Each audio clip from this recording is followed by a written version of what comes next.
सरकार निष्पत्ति करते बाटी पारिबो नाही बैटरी परिया चलते दिन 10टा बेले तो प्रशासन तिहिड़ी को एनएसी घोषणा करान गले राजरास्ता को ओह्लाइब बीजेपी। भद्रक जिला तिहिड़ी को एक सप्ताह मध्य एनएसी घोषणा करान गले राजरास्ता को ओह्लाइब बीजेपी। एने एक संवाददाता सम्मेलन में चेतावनी दी राज्य सरकार तिहिड़ी प्रति वैमातृक मनोभाव पोषण करछन्ती। राजनेतांकर अपारगता और अपरिणामदर्शिता पाई तिहिड़ी आज अवहेलित। यह अंचल हराइछि ताहार सौंदर्य और समृद्धि। नाही नाही रे तिहिड़ीर मुख्य दफ्तर मुखशाला। बीजेपी राज्य कार्यकारिणी सदस्य तथा पूर्वतन जिला सभापति दीनबंधु पत्ती आवाहकत्व आयोजित सांबादिक सम्मेलन में स्थानीय विधायक मानकु तिरछा बाण मारिछन्ति। तीनोटी निर्वाचन मंडली रे पेंठस्थल होउची तिहिड़ी। एनएसी गठन पाई समस्त योग्यता हासिल करथिले मध्य बाद पड़िछि।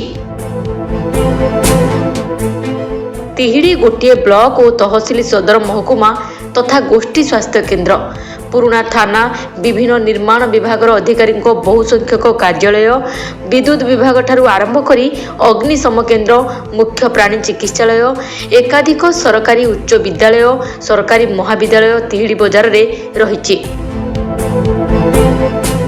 खूब शीघ्र कोर्ट मध्य प्रतिष्ठा हेबाकु जाउछि।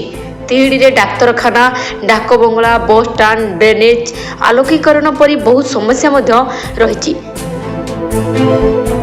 जहाँ प्रति शासक दल संपूर्ण उदासीन रहिछि बोली आरोप करा जायछि। ओडिशारे सबुठारु तिहिड़ी एनएसी हवार योग्यता हासिल करिछि अधिक भाव रे, ताकू अवहेला करिसंती राज्य सरकार। नवीन पटनायक सरकार रे 35टा एनएसी हितला बेले आम तिहिड़ी बासिंदा को से अवहेला प्रदर्शन करिसंती। एथि पई आमे दुखर सहित क्षोभर सहित आमे विरोध करूछु। तुरंत 7 दिन भितर जदि एथि एनएसी घोषणा करा न जाए तिहिड़ी की आमे राजरास्ता को ले। तिहिड़ीरू संजय दास का रिपोर्ट, मेट्रो टीवी ओडिशा।